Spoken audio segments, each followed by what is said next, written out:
몸이 1000냥이면 눈은 900냥이라고들 하죠. 그만큼 눈이 소중하다는 것인데요.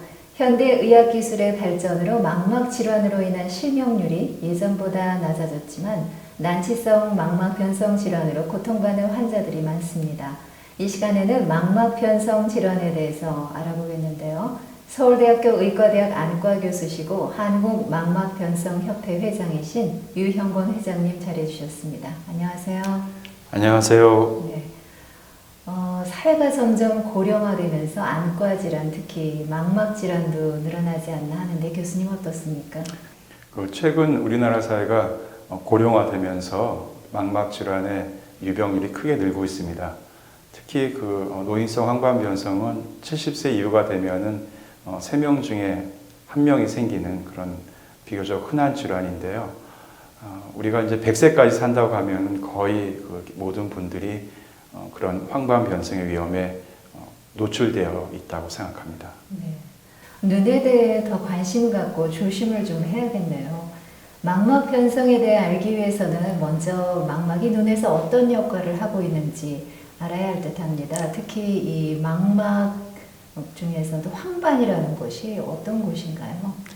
망막은 우리 시각을 담당하는 가장 중요한 조직입니다. 그래서 눈 안쪽에 내면을 싸고 있는 하나의 벽지 같은 그런 신경 조직이고요. 디지털 카메라의 이제 이미지 센서라고 생각하시면 되겠습니다. 황반은 망막에서 가장 중요한 부위인데 시각세포가 밀집되어 있는 그런 조직이고요. 그렇기 때문에 오히려 이렇게 나이가 들면서 그런 변성이 더 잘 생기고 그곳에 변성이 생기는 것을 우리가 황반변성이라고 합니다. 네. 망막이 그러니까 눈에서 아주 중요한 부분이라고 할 수 있겠군요. 네. 이 망막에 그런 변성이 생기면 어떤 증세들이 나타납니까? 자각하기가 쉬운가요? 네. 망막에 변성이 생길 때 처음에는 증상이 없습니다. 그러다가 시각세포가 어느 정도 변성이 진행이 되면은 이제 그제서야 좀 감도가 떨어진다든가 아니면 직선이 휘어 보인다든가 암점이 생긴다든가 그러니까 어떤 걸 주시를 했을 때 좀 어두운 그런 무늬가 옆에 생기는 그런 현상들이 생길 수 있습니다. 그래서 저희가 55세 또 빠르게는 50세 이상이 되면은 1년에 한 번 정도 정기적으로 체크하는 것을 권장하고 있습니다. 네. 망막 변성 질환으로는 어떤 것들이 있고 또 치료는 가능한지 모르겠습니다. 비교적 치료가 어려운 그런 난치성 망막 변성 질환은 유전성 망막 변성 질환이 또 상당히 많습니다. 그래서 스타가르트 병이라든가 노리의 병 같이 좀 병 이름도 다소 생소한 그런 희귀 질환들이 많은데요. 그러한 유전적인 망막 변성도 있고 아까 말씀드린 노인성 황반 변성도 있고 그리고 어떤 경우는 또 녹내장이나 또 포도막염에 2차적으로 생기는 그러한 변성도 있는 경우들이 있습니다. 변성이 되기 전 단계에서는 또 치료가 중요하고 사실 그러한 치료를 통해서 최종적인 변성이 생기는 것을 예방할 수도 있지만은 이미 변성이 진행돼서 시각세포가 죽게 되면은 지금 현재로서는 다시 그걸 회복하기가 상당히 어렵습니다. 예를 들어서 노인성 황반 변성에서 신생혈관이 생기거나 그런 경우에 주사 치료를 하게 되고요. 또 초기에는 진행을 막기 위해서 이제 보조제를 쓴다든가 또 염증이 있는 경우에는 또 염증 치료를 하고 처음에는 적극적으로 하게 됩니다. 네. 빨리 치료책이 나왔으면 정말 좋겠습니다. 교수님은 왜 이 많은 망막 질환 중에서 어려운 이 망막 변성 질환에 대해 관심을 갖게 되셨습니까? 25년 전에 군의관 시절 때 교통사고를 당한 적이 있습니다.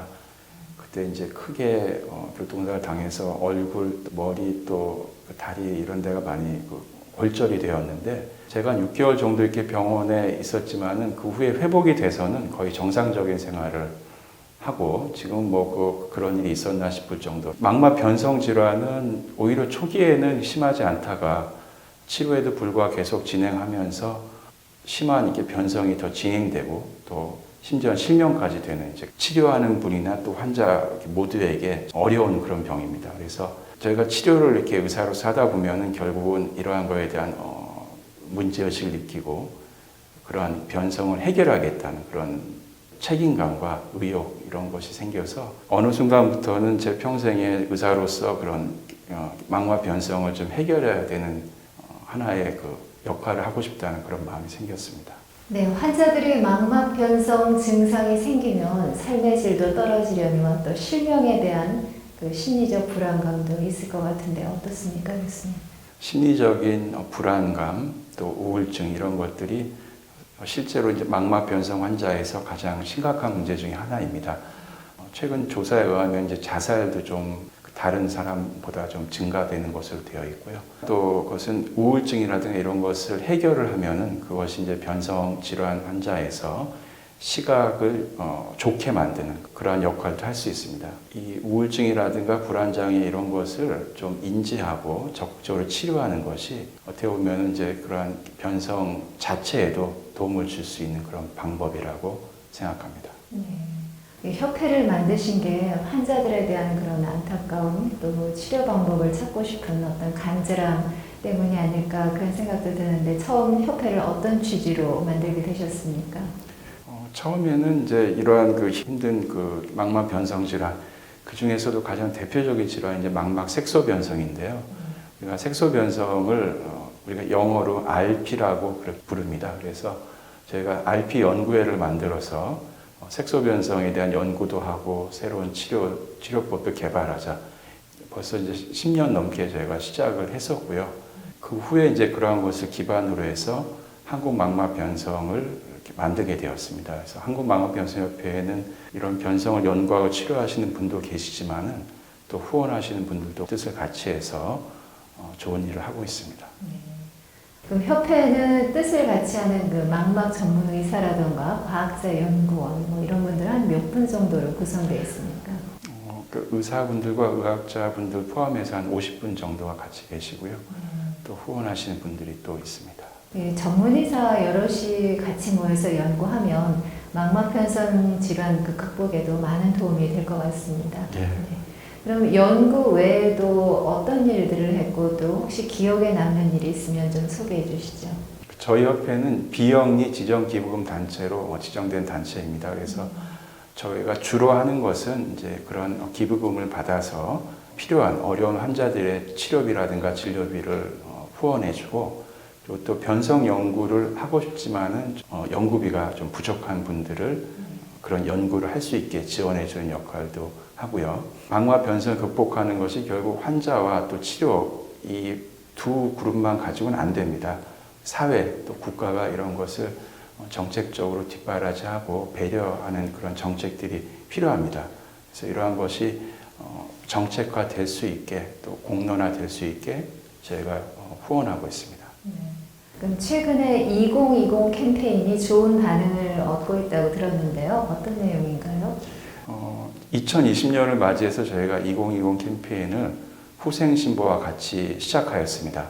2020은 사실 2020이라는 그런 뜻도 갖고 있고 이것은 안과에서 1.0의 시력을 의미합니다. 그래서 우리가 100세까지 1.0의 시력을 유지할 수 있도록 하자는 것이 캠페인의 주제가 되겠고요. 주로 나이가 들면서 시력을 잃게 되는 것이 이러한 망막 변성이기 때문에 망막 변성이 무엇이고 또 어떻게 예방하고 또 이런 것을 어떻게 진행을 조금이라도 늦출 수 있는가에 대한 그런 것들 또 좋은 생활 습관, 음식 이런 거에 대한 소개도 하고요. 그리고 아까 말씀드린 그런 망막 변성이 좀 더 체계적으로 국가적으로 관리가 되고 하기 위해서는 사회 정책적인 그런 면이 필요하기 때문에 어떠한 방향으로 우리가 사회가 움직여야 될 것인가 이런 거에 대한 것을 우리가 글로서도 남기고 그런 캠페인이라고 이해하시면 되겠습니다. 네. 그 망막 질환에 대해서 잘 모르는 분들에게 많은 도움이 됐을 것 같습니다. 협회를 통해서 보람을 느끼셨던 일을 좀 전에 잠깐 이제 얘기해 주셨는데 그 가운데 특히 뭐 기억 남는 일이 있으시다면요? 사실 이러한 거를 하기 전에는 그런 환자분들을 진료실에서만 이렇게 보게 됩니다. 비록 10년 이상을 이렇게 정기적으로 본 분들도 진료실에서만 보기 때문에 진정으로 과연 어떻게 이분들이 어렵고 고통을 받고 있는지를 잘 이렇게 몰랐었는데 저희가 이런 협회를 하면서 환우회랑 같이 밝은 세상 만들기라는 그런 사업도 진행하고 있었는데 그거는 이제 뭐 같이 이렇게 이 춤을 춘다든가 또 같이 조경을 한다든가 또 같이 그 등산을 한다든가 하면서 그런 활동을 통해서 대화도 하고 그런 시간들이 상당히 그 소중했고 기억에 남습니다. 그래서 그런 시간을 통해서 환우들이 그 어떤 점이 원하고 있고 또 그런 걸 위해서 우리가 좀 더 노력해야겠다는 그런 더 책임감을 느끼게 됐고요. 또 제가 그런 세미나도 가끔 하는데 이게 순수한 연구 세미나도 있지만은 환우 단체랑 같이 이렇게 하는 정책 세미나도 저희가 했었는데 그런 정책 세미나를 통해서 예를 들어서 저희가 이제 뭐 전자 제품이라든가 또 횡단보도 이런 걸 이렇게 사회적인 그런 그 시설이라든가 이런 경험들을 공유하면서 이런 것들을 어떻게 저희가 좀 개선함으로써 이러한 망막 변성 환자들에게 도움을 줄 수 있는가에 대한 생각도 하고 건의하고 그러한 과정들이 좀 의미가 있고 보람이 있었다고 생각합니다. 정말 보람이 있으시겠네요. 좀 전에 말씀해 주시기로는 사단법인으로서 지정 기부금단체 허가를 받으셨다고 했는데 기부 참여는 많이 이루어지고 있습니까? 지금 아직까지는 저희 단체가 좀 잘 알려지지 않아서 제 주변에 있는 분들이 주로 기부를 하고 계신 것 같습니다. 앞으로 좀 더 홍보가 돼서 많은 분들이 이 마음으로서 동참을 해주시면 좋겠습니다. 그리고 또 사람이 중요한데요. 저도 그렇지만 제가 이제 좋은 뜻으로 이렇게 저희 어떻게 보면 이제 재능과 시간과 그런 또 금전적인 것을 기부를 하는 것인데 그러한 의욕과 욕구 이런 것이 항상 이렇게 일정한 수준은 아닌 것 같습니다. 그래서 같이 일을 시작했던 분들 중에서 좀 이렇게 처음엔 열심히 하시다가 좀 지금은 좀 잘 안 하시는 분들 그런 일들이 좀 아무래도 안타깝고 힘든 점이 아닌가 생각합니다. 협회 운영하시면서 힘든 부분이나 어려운 점이 바로 또 그런 점이라고 할 수 있겠네요. 네. 말씀 들으면서 망막 변성 질환 극복을 위해서는 연구자들의 그 부당한 노력도 중요하지만 더불어 사회적 관심과 후원이 반드시 필요하다는 그런 생각이 듭니다. 영상 보시고 많은 분들이 뜻을 같이 해주셨으면 좋겠습니다. 지금 의미 있는 일들을 하고 계시는데 저도 응원하겠고요. 앞으로 망막 변성 질환 극복을 위해서 계속 애써주세요. 감사합니다. 예.